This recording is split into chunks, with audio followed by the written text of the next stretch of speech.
They came from the sea. No one knew who they were. No one knew what they wanted. But when they left, the greatest empires of the ancient world lay in ruins. Only one kingdom stood tall, Egypt. And one man, Pharaoh Ramesses III, would face them in a war that decided the fate of civilization itself. This is the story of the Sea Peoples, the mysterious invaders who ended an entire age. It is around 1300 BCE, the height of the Late Bronze Age, an era of kings, chariots, and dazzling prosperity.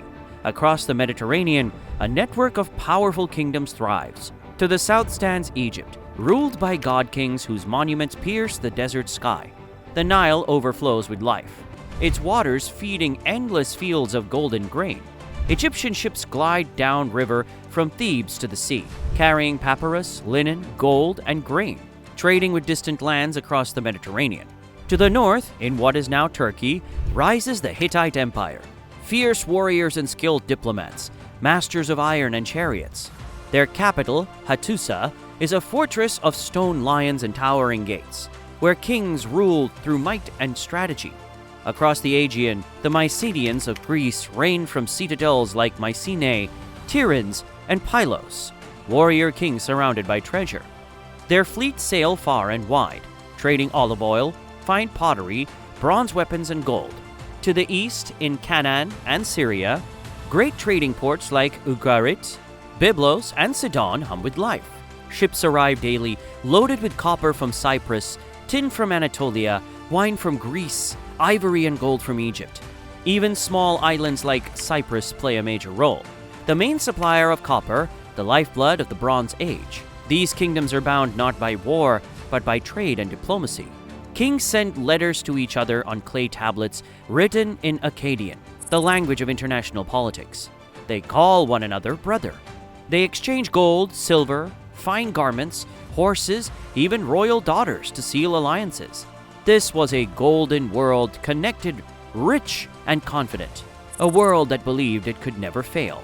But beneath the calm surface, cracks began to form. Between 1220 and 1170 BCE, the world begins to unravel, and the golden age of the Late Bronze Age collapses faster than anyone could have imagined. The intricate web of trade routes that connected Egypt, Anatolia, Greece, and Canaan starts to fracture. Merchant ships that once sailed safely across the Mediterranean, carrying tin from Anatolia, copper from Cyprus, ivory from Africa, gold from Egypt, and fine pottery from Greece, now vanish or are destroyed.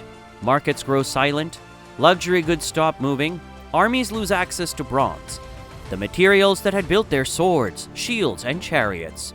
Economies that had thrived for centuries collapse almost overnight, leaving kings powerless and cities vulnerable. In Anatolia, the Hittite Empire, once a dominant force rivaling Egypt, begins to crumble. Its capital, Hattusa, famous for its massive stone walls, towering gates, and intricate temples, is abandoned in haste. Temples are looted, treasures vanish, and sacred spaces are desecrated. The royal archives, which contained centuries of treaties, diplomatic correspondence, and historical records, fall silent. Scribes and scholars disappear along with the city, taking knowledge that may never be recovered. The countryside does not fare better. Villages are burned or deserted, farms abandoned. The famine spreads as supply chains collapse. Displaced military commanders and local rulers seize power in fragmented territories, further destabilizing the region. To the west, across the Aegean, the Mycenaean civilization suffers catastrophic losses. Palaces at Mycenae, Tiryns, and Pylos are burned. Administrative systems that relied on linear B writing vanish as scribes flee or perish. Trade networks collapse, starving cities of resources and disrupting long-standing alliances. The Mycenaean world, once vibrant and interconnected, enters a long period of silence, the Greek Dark Age.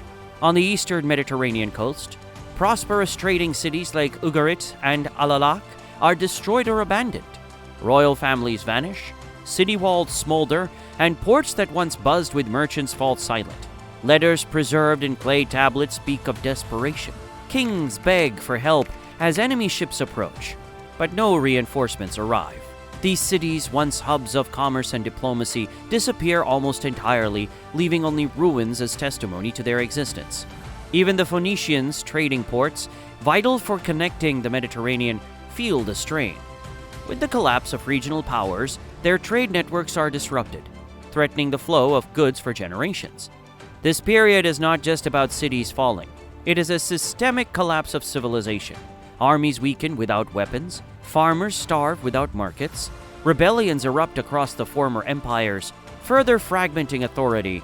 The interconnected web of the Bronze Age, once strong, thriving, and sophisticated, collapses under the weight of multiple crises: famine, migration, internal rebellion, and external invasions. Into the void of chaos sail the sea peoples, tribes from distant lands who strike with devastating precision. They are both the product of this collapse and its accelerant. Countries weakened by internal unrest and famine are unable to resist their attacks. By the time the sea peoples arrive at Egypt's doorstep, much of the Mediterranean world has already fallen into disorder, leaving Pharaoh Ramses III as one of the few remaining powers capable of mounting a defense. The collapse between 1220 and 1170 BCE is not instantaneous. It is a slow, unstoppable unraveling of empires, trade, culture, and human knowledge.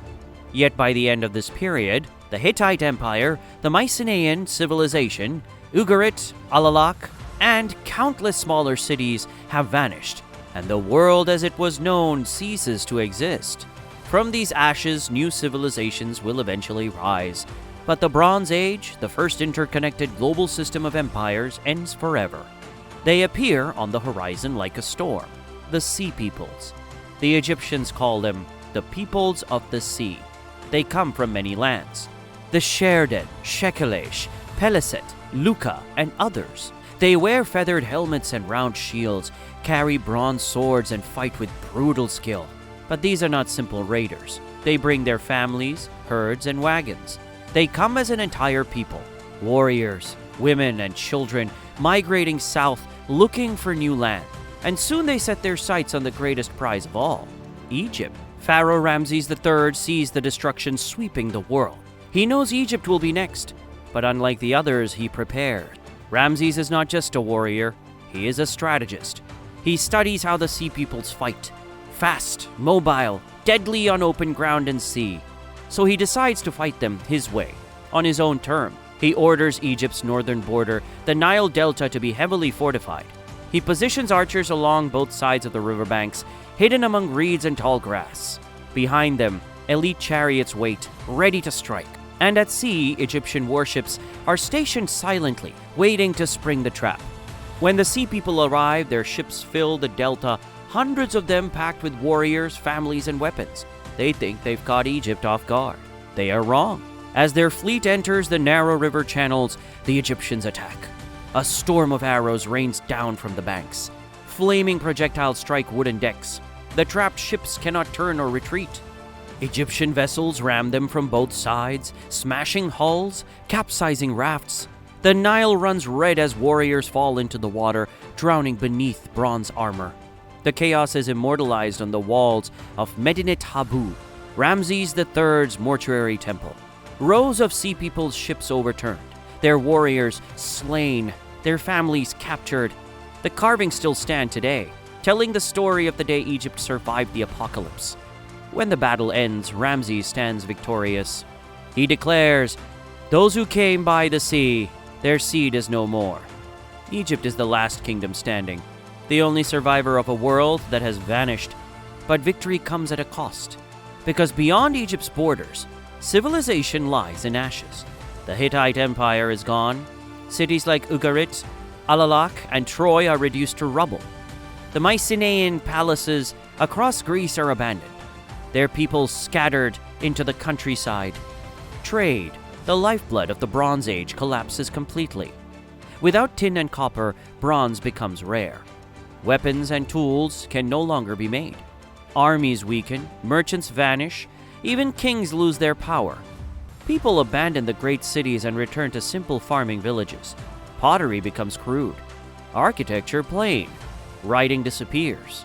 Because there are no longer scribes, no trade records, no diplomacy to record. For the first time in centuries, much of the world falls silent. Historians call this dark period the Bronze Age collapse, a chain reaction that brought an entire global system to its knees. But from the ashes, new civilizations slowly begin to rise. The Phoenicians, survivors along the eastern coast, rebuild their ports, mastering the seas once again. They create vast trade networks, sailing farther than any before them. And they invent something that will change history forever: the alphabet, the root of almost every writing system we use today. In the Aegean, centuries later, the descendants of the Mycenaeans rise again, giving birth to classical Greece, philosophy, democracy, and art. In the hills of Canaan, the Israelites establish their own kingdom, and their writings will become sacred texts for millennia to come. And in Egypt, though weakened and scarred, the carvings of Ramesses III still stand, a testament to the day Egypt faced the tide of the Sea Peoples and lived. The Bronze Age did not fade away. It was drowned, swept beneath the waves by the Sea Peoples, a mystery that even now, more than 300 years later, remains unsolved. No one truly knows where they came from. No one knows what drove them to destroy the world they once traded with. Famine, drought, rebellion, climate change, maybe all of it at once. But whatever the cause, their arrival changed everything. They ended one world and gave birth to another. They erased the empires of the Bronze Age and set the stage for the Iron Age, a new era of kingdoms, languages, and gods. The Sea People vanished as suddenly as they appeared, but their shadow still lingers in lost cities, in midst of floods and wars of the gods, in the ruins scattered across the Mediterranean coast. They were not just invaders. They were the storm that ended an age. The Bronze Age did not fall. It drowned beneath the tide of the Sea Peoples. They came from the sea, and the world was never the same again.